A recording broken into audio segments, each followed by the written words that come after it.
Assalamualaikum warahmatullahi wabarakatuh. Untuk kali ini kita akan mempelajari mengenai graf planar.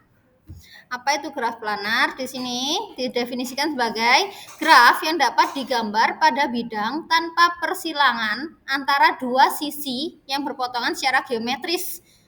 Bukan berpotongan pada titik ya, ini bukan simpul, ini titik. Sorry. Bukan berpotongan pada sebuah titik, yang keduanya bersinggungan. Gambar dari suatu graf yang tidak memiliki perpotongan sisi itu disebut sebagai gambar bidang. Untuk memudahkan, kita menggunakan istilah graf bidang untuk gambar bidang dari sebuah graf planar. Contoh ini, contoh 1. Ini adalah K4, masih ingat ya, complete graph 4 titik. Graf komplit 4 titik yaitu berarti yang semua titiknya terhubung dengan titik-titik yang lain dengan tepat satu sisi. Ini adalah K4. Ini gambar K4 yang biasanya kita pakai. Nah, ini adalah gambar K4 yang biasanya dibuat ya, seperti ini kan. Nah, bagaimana? Yang sampingnya apa? Ini tetap K4 nggak yang sampingnya ini? Tetap ya, cuma dia pindah aja ya. Ini tetap K4 nggak yang satunya ini? Tetap. Nah, kalau ini namanya graf planar. Yang ini juga graf planar, tapi ini adalah gambar bidang atau graf bidang. Ini juga graf bidang. Apa yang dimaksud persilangan atau perpotongan antar sisi? Ini loh, sisinya kan itu ya. Nah, ini ke sini dan ini ke sini. Numpuk kan ya. Tapi ternyata kalau kita gambar dengan cara yang lain, ini tetap graf K4, tapi sisinya kan tidak numpuk. Nah, ini namanya gambar bidang atau graf bidang. Kalau graf planar itu adalah graf yang bisa dibuat dalam bentuk graf bidang. Dengan kata lain, nggak ada sisi-sisi yang numpuk. Gambar graf ketiga pada gambar 1 merupakan gambar graf bidang. Nah, sekarang apakah setiap graf planar dapat digambar pada bidang sehingga setiap sisi diwakili oleh sebuah garis lurus? Maksudnya apa? Ini graf bidang, tapi sisinya nggak semuanya lurus ya, ada yang melungker. Tapi ternyata K4 ini bisa digambar dalam bentuk yang ketiga ini, di mana semua sisinya bentuknya lurus. Lurus kan ya? Apakah semua graf planar bisa dibuat lurus seperti ini? Pertanyaannya seperti itu. Nah, hal ini kok kayak iseng banget ya? Apakah semuanya harus bisa dibuat sisi lurus? Itu dibuktikan secara independen oleh Wagner ini tahun 1936 dan Ferry tahun 1948. Hanya membuktikan sebuah graf bisa dibentuk dalam bentuk ketiga ini aja membutuhkan waktu berapa tahun itu ya, dari 36 sampai 48 itu loh, hampir 10 tahun membuktikan itu aja. Kok kurang kerjaan gitu ya. Bahwa setiap graf di sini dia membuktikan apa? Bahwa setiap graf planar sederhana dapat digambar dengan garis lurus. Jadi dua ahli ini membuktikan bahwa setiap graf planar Nah, setiap graf planar yang pertama ini bisa dibentuk dalam bentuk ketiga, yaitu sisi-sisinya bisa dibentuk lurus. Nggak harus melungker kayak graf kedua itu. Teoremanya. Nah, lalu apakah semua graf itu bisa dibentuk bidang planar? Apakah sebuah graf itu merupakan graf planar? Tidak. Tidak semua graf adalah graf planar. Ini ada graf yang bukan planar. Siapa? K33 dan K5. Bukan merupakan graf planar. Masih ingat K33 itu apa?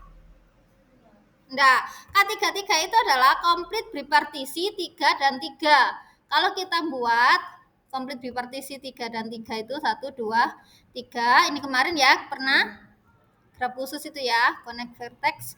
Berarti 1 karena dia komplit bipartisi, 1 harus dihubungkan ke semua titik yang tidak di himpunannya, tidak di jajarannya ya. Masih ingat yang ini? Masih. 2 ini berarti ke 4, ke 5, ke 6, 34, 35, 36. Ini adalah K33. Dari mana tiganya? Ini yang atas ada 3, yang bawah ada 3. Makanya namanya K33. Kalau yang atas ada 2, yang bawah ada 3. K23. Kalau sisinya nggak lengkap, dia nggak bisa disebut K. Jadi komplit K itu harus lengkap seperti ini ya. Jadi satu titik harus terhubung dengan semua lawannya. Ini K33. Kalau K5 masih ingat seperti apa bentuknya?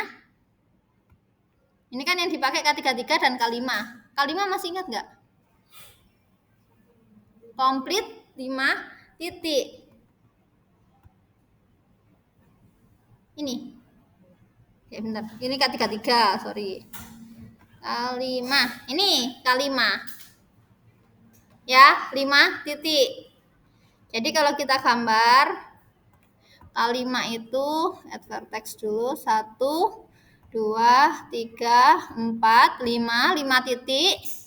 Sisinya undirected. Bentar.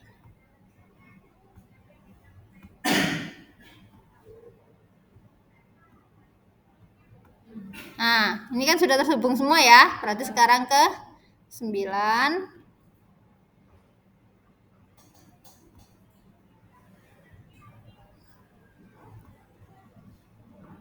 Sudah.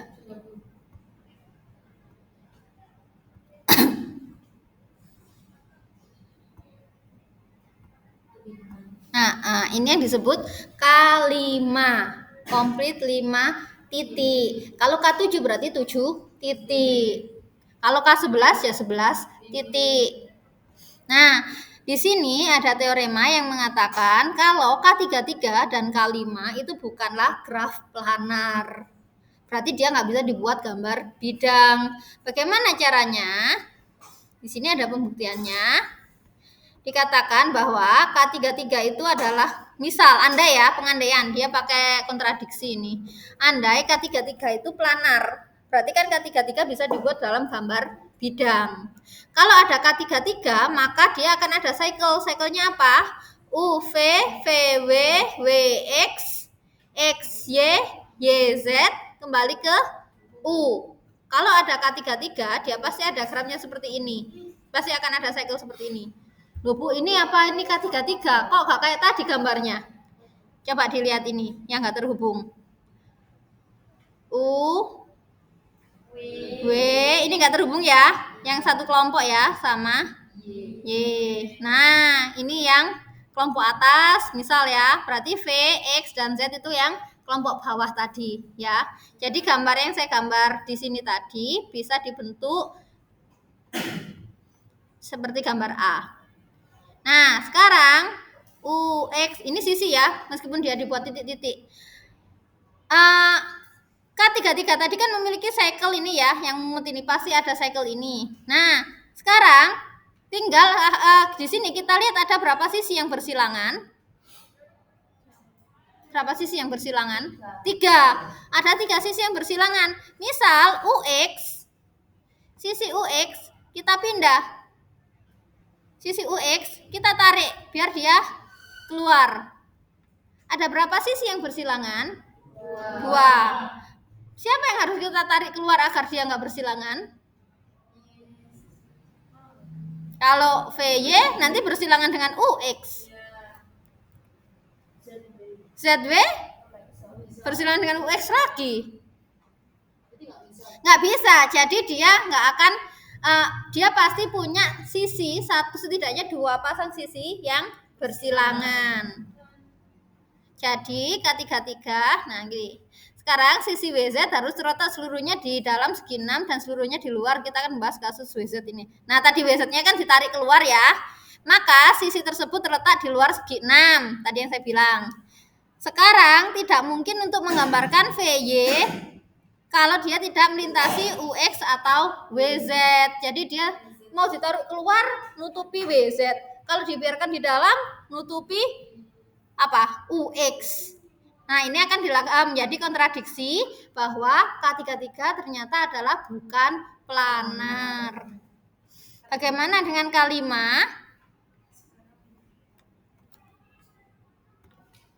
Tuh, gini. K5 diandaikan lagi ya. Andaikan K5 planar sama pengandaiannya. Lalu pakai cycle tadi kayak tadi sama cycle-nya yang muter di luar ini ya. Setelah cycle dari V, W, X, Y, Z, V cycle-nya. Lalu kita tarik. Yang ditarik di sini dia VY dan VX.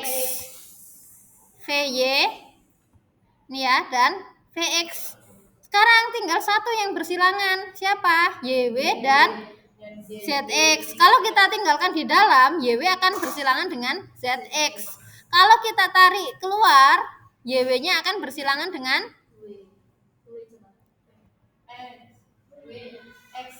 VX. Ya kan? Kalau kita tarik keluar, dia akan bersilangan dengan VX. Kalau kita tarik keluar yang ZX, bersilangannya dengan YV. Nah, berarti dia ditarik kemanapun nggak bisa. Jadi dia adalah bukan graf planar.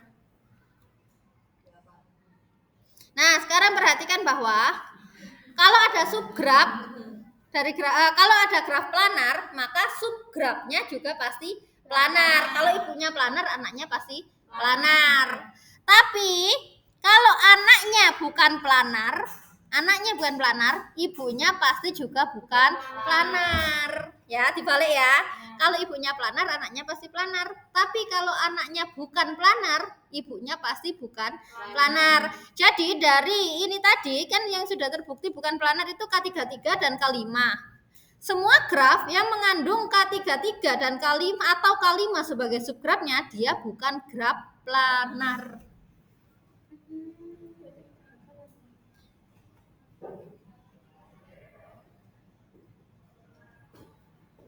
Nah, ini ada istilah homeomorfik.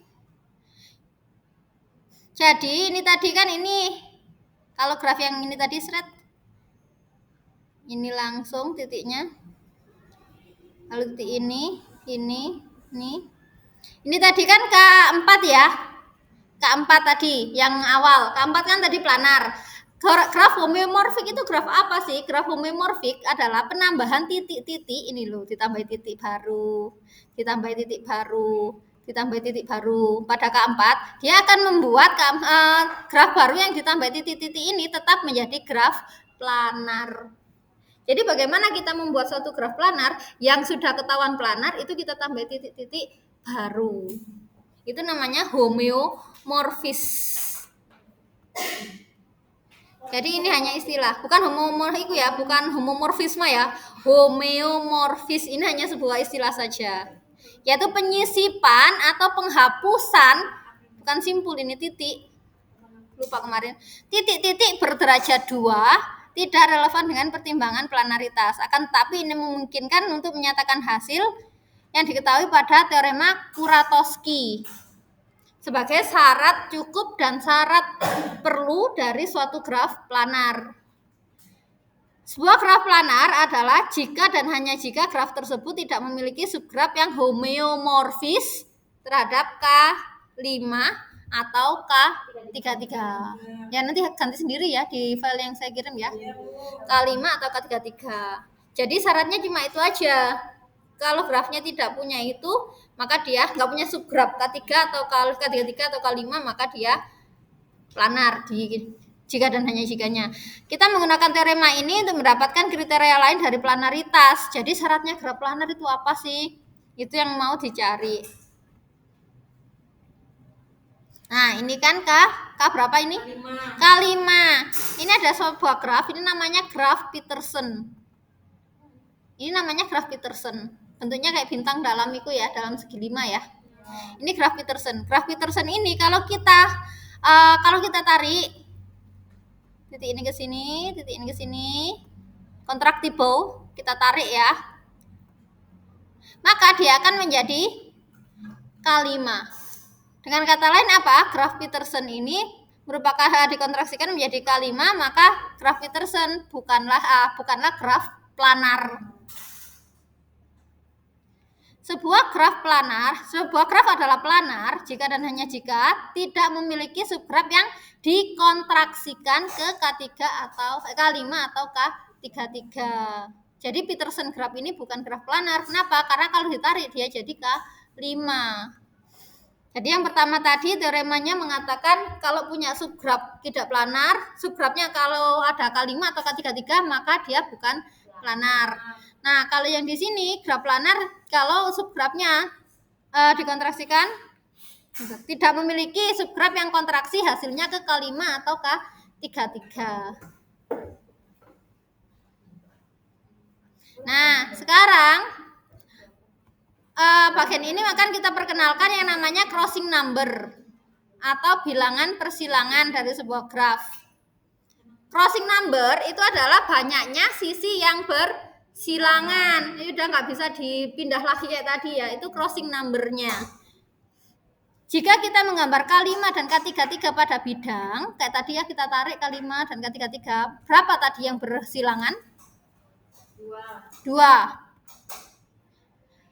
Maka harus ada paling tidak satu persilangan. Persilangannya ya, sisinya kan 2 yang bersilangan. Persilangannya ada sebanyak berapa? 2. Maka setidaknya ada satu persilangan sisi karena graf ini tidak planar. Akan tetapi kita tidak membutuhkan itu. Bentar. Maka akan ada setidaknya satu persilangan. Maka kita katakan K5 dan K33 memiliki bilangan persilangan 1.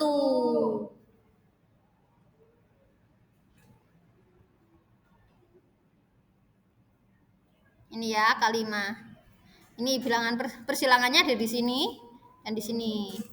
Apakah bilangan persilangan itu apa sih? Itu persilangan minimum yang akan muncul jika dibentuk dalam bidang. Boleh nggak lebih dari satu? Kalau ini misal nggak kita tarik ke sini, tapi kita kembalikan ke posisi awal, persilangannya ada berapa? 3. 1, 2, 3. Tapi bilangan persilangan itu adalah yang minimum. Secara umum kita tuliskan bilangan persilangan itu sebagai CRG. Jadi CRG-nya K5, CR K5, G-nya kan jadi K5 ya. CR K5 itu 1, CR K33 juga 1. Kalau graf planar berarti CR-nya 0.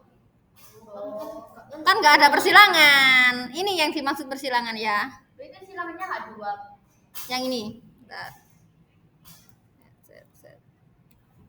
Kok 2 dari mana? 1 kan cuma 1 di sini toh. Oh, iya. Kalau misal yang ini tadi tak pindah, tak masukkan lagi gini ya.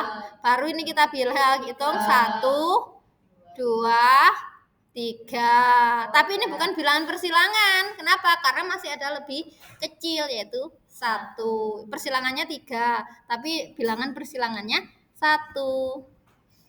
Jadi kalau grafnya planar kan nggak ada persilangan, maka dikatakan persilangan 0. Jadi untuk mencari bilangan persilangan ini harus dibuat graf bidang dulu atau graf gambar bidangnya dulu, baru kita bisa cari CR-nya. Tugas 1. Ini ada graf. Apakah graf ini planar atau tidak? Wow. Iya, dipindah. Ini misal dipindah ke sini. Berikutnya siapa yang dipindah? Misal ini berarti udah habis. Ini dipindah ke sini. Yang nggak baru lagi rek, masuk kayak gini ya. Lalu ini dipindah. Apakah dia graf planar? Kurang tahu, dicoba dulu. Ini soal dari bukunya langsung ya, saya pakai langsung di sini. Nah, tunjukkan bahwa graf G merupakan graf planar. Ini tunjukkan loh. Kalau tunjukkan berarti dia pasti planar. Kalau dalam matematika pertanyaannya proof, buktikan, itu berarti pasti benar. Tapi kalau pertanyaannya apakah dia planar, bisa benar, bisa salah, bisa benar, bisa tidak. Tapi kalau dia ngomong tunjukkan, di sini proof, berarti dia itu pasti planar. Gimana caranya ya kayak gini kok bisa planar? Buktikan gimana ya? Apakah membuktikannya hanya dengan cara narik-narik keluar saja, ataukah boleh dengan titiknya dipindah ke atas, ke tengah? Loh ya boleh. Ini bentuknya beda ya? Boleh. Yang penting ini tetap. Yang penting jumlah titiknya tetap. Grafnya tetap. Kan seperti K4 tadi, kan awalnya segi 4 gini ya, K4. Tapi dia akhirnya dari bentuk segitiga dengan titiknya geser ke tengah. Boleh, itu tetap sama. Jadi paling gampang gimana caranya biar nggak kehilangan. Ini kasih nama dulu. A, B, C. Boleh, terserah. Itu kan cara kalian ya.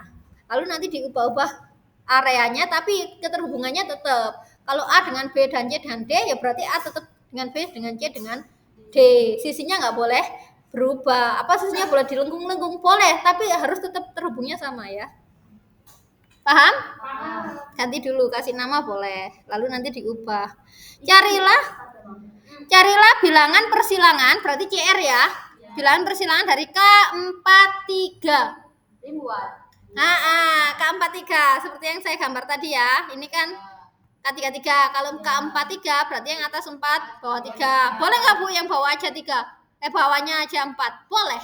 Bawahnya 4, atasnya 3. Boleh. Atas bawah boleh. Mau dibuat Bu, ini mau saya buat bulat aja boleh nggak Bu? Boleh. Ini mau 4-nya dipindah ke tengah, 5-nya ditarik. Boleh, bebas. Bu, itu kerjanya bentuk boleh direkomend nggak ditulis? Boleh, asalkan saya bisa baca. Boleh. Jadi kayak gini ya. Nanti K43-nya itu kalian kasih nama dulu sama kayak tadi ya. K43 secara biasa kayak gini digambar dulu. Habis itu kalian ubah-ubah posisinya biar kelihatan bentuk dalam bidang planar. Itu yang planar. Berikutnya adalah rumus Euler formula. Ya Allah, apalagi itu sih. Ini 4 pertemuan ya memang. Yang planar ini 2 pertemuan, lalu yang pewarnaan itu 2 pertemuan. Jadi kita ini 4 pertemuan. Salah sendiri ya. Berikutnya adalah rumus Euler. Rumus Euler ini, Euler formula ini untuk apa sih? Untuk menghitung banyaknya wajah dan banyaknya dari sebuah graf planar. Nah, di sini jika G adalah sebuah graf planar, maka setiap gambar bidang dari G membagi himpunan titik-titik bidang yang terletak pada G ke dalam beberapa wilayah yang disebut face. Ini ya wilayah, ya kan? Ini disebut face atau F. Di sini makanya namanya F. Face atau muka. Sebagai contoh, graf bidang pada gambar 5A dan B itu masing-masing memiliki 8 muka dan 4 muka. Muka pertama, wilayah ya. Wilayah. Jadi kalau dia itu graf bidang, maka dia akan punya wilayah-wilayah. Kan nggak ada persilangan kan. Jadi akan ada wilayah-wilayah yang saling independen kayak gini, nggak ada persilangan di atasnya. Di luar boleh. Nah, yang di luar ini namanya muka tak terbatas, infinite face. Muka tak terbatas, infinite face. Jadi kayak wilayah kayak map ya begini. Nah, ini misal ya, kayak graf pertama ini face pertama, muka kedua, muka ketiga, muka keempat, 5, 6, 7, 8. Jadi dia punya 8 muka atau face. Graf kedua punya berapa face? Kita lihat wilayahnya di sini yang dihubungkan 1. Ini face kedua, wilayah kedua, wilayah ketiga, wilayah keempat. Jadi dia punya 4 muka. Sekarang kalau kita lihat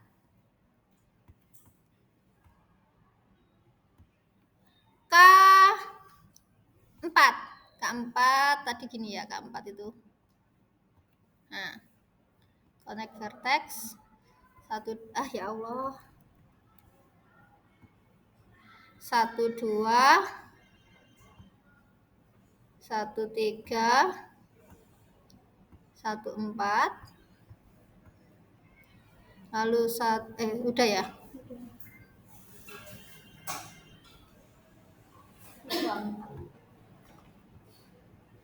2, 3, 2, 4, 3, 4. Nah, ini K4 kan ya. Ada berapa muka dalam K4? 1, 2, 3, 4. Apakah muka tak terhingganya harus muka terakhir, Bu? Enggak harus. Boleh muka keberapapun. Tadi apa nama mukanya harus sama, Bu. Muka 1, 2, 3-nya enggak harus. Jadi K4 tadi juga bisa dibentuk pertama. Nah, keempat tadi kan bisa dibentuk 2 dan 3 ini ya bentuknya ya.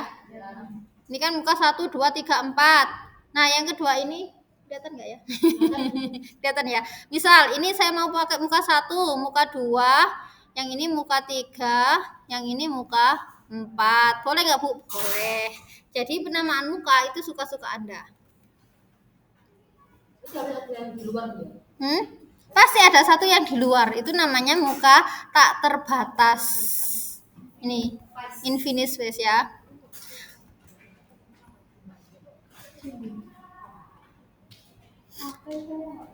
Gambar. Nah, ini adalah graf dari gambar 5. Dari gambar 5, tapi muka tak terbatasnya dibalik. Ya, tak ikut nih tak copy ini dulu.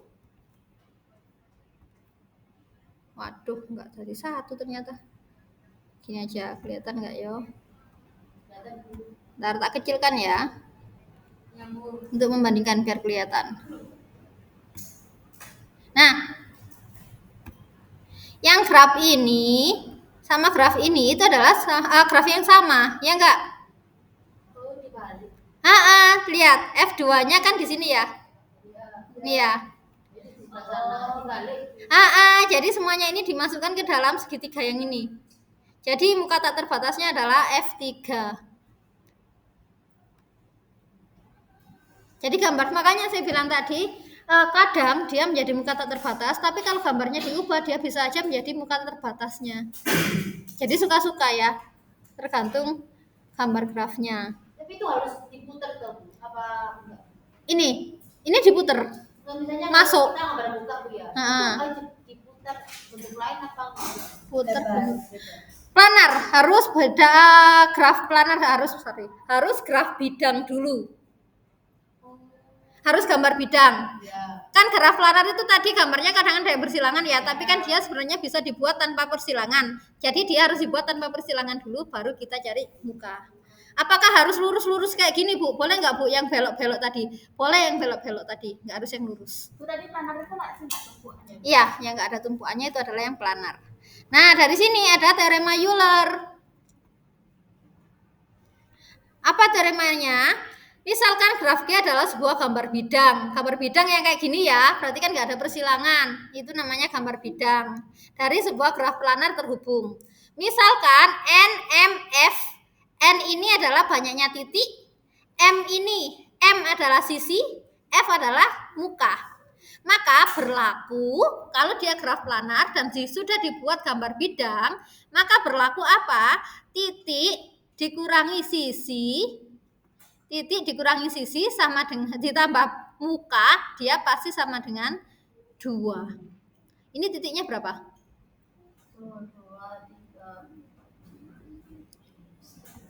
11. Sisinya berapa? 12.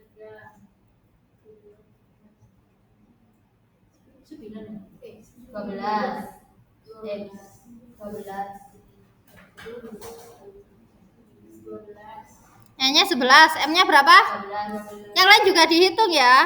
12. Mukanya berapa? Mukanya 1, 2, 3, 4. Apakah benar sama dengan 2? 11. Dikurangi 12 min 1. Loh, ayo, Kak salah kamu ngitungnya. Sisi langsung menggabungkan kalau sisinya kurang 1, 13 sisinya, Bu. Sisinya 13. Ya. Aku mau ngitung, nganut kalian aja ngitungan nih. 11 sama mana sih, Un?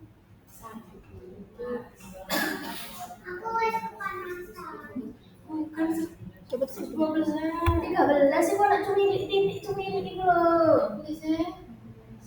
Oh iya, gitu ya, 13. 11 dikurangi 13 min 2. Min 2 ditambah 4, 2. Itu adalah formula Euler. Euler ini ahli matematika yang di mana-mana ya. Kok bisa-bisain rumus itu. Nah, ini ada buktinya, tapi untuk kelas ini kan memang saya sengaja nggak kasih pembuktian karena penerapannya aja udah bingung. Bentar ya. Iya, nonton di luar. Hasil ini disebut sebagai rumus polyhedron Euler. Karena apa? Ini biasa pertama ditemukannya di graf polyhedron. N-nya 8, M12, F-nya 6. Ini graf kubus juga sama. Ini graf kubus ya. Dia sudah planar kan? Sudah bidang ya. Ini bisa dihitung rumus Euler-nya. Nah, dari sini ada akibat satu. Apa itu akibat satunya? Misalkan G adalah sebuah graf bidang dengan N titik, bukan simpul ya, dengan N titik, M sisi, F muka, dan K komponen. Kalau tadi kan Euler itu untuk graf terhubung. Nah, ini akibat satu ini untuk semua graf. Jadi boleh terhubung, boleh nggak terhubung. Kalau grafnya nggak terhubung, bagaimana? Pakainya ada komponen. Jadi masih ingat komponen ya? Kalau dia yang nggak terhubung ada 2, berarti komponennya ada 2. Maka rumusnya akan menjadi apa? N titik dikurangi sisi ditambah muka sama dengan banyaknya komponen ditambah 1. Nah, dari akibat 1 ini muncul lagi akibat 2. Jika G adalah graf planar sederhana terhubung, titiknya lebih dari 3 dan sisinya M, maka berlaku banyaknya sisi kurang dari 3 kali titik dikurangi 6. Buktinya Bu, wis nggak cariin sendiri, buktinya ada di bukunya. Tapi yang penting sekarang intinya apa? Di sini kalau tadi kan harus cari face-nya dulu, harus cari muka ya, berarti kan harus diubah dulu. Nah, akibat kedua ini dia nggak harus diubah dulu. Jadi sudah langsung tinggal cari sisi dan titiknya saja. Bentar ya.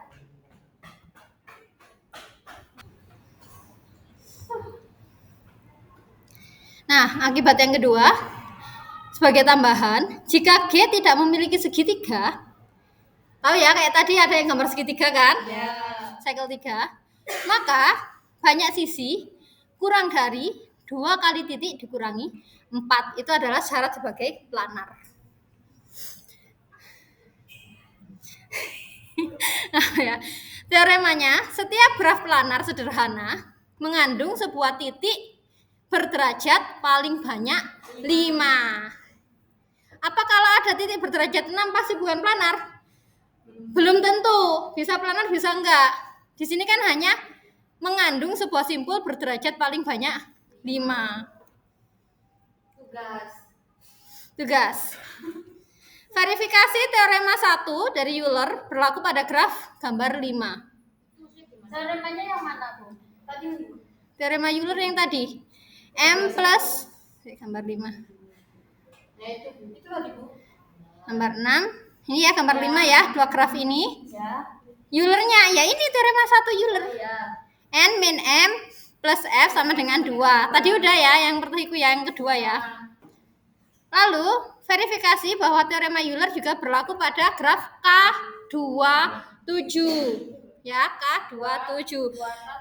2 atas, 7 bawah. Jadi buat dia menjadi bentuk planar dulu, bentuk bidang dulu, baru dia bisa ngitung F-nya. Verifikasi akibat 2 berlaku pada graf tugas nomor 1 dan 2. Akibat 2 tadi, nah, ini kan, jadi verifikasi kalau berlaku M kurang dari 3N min 6, dan kalau dia nggak memuat segitiga, maka berlaku M kurang dari 2N min 4. Kalau ada segitiganya, dia pakai yang atas ini ya. Ada segitiga, nggak ada segitiga, pakai yang atas. Kalau nggak ada segitiganya, pakai yang 2. Atas dan bawah. Itu untuk planarity. Sekian, Assalamualaikum warahmatullahi wabarakatuh.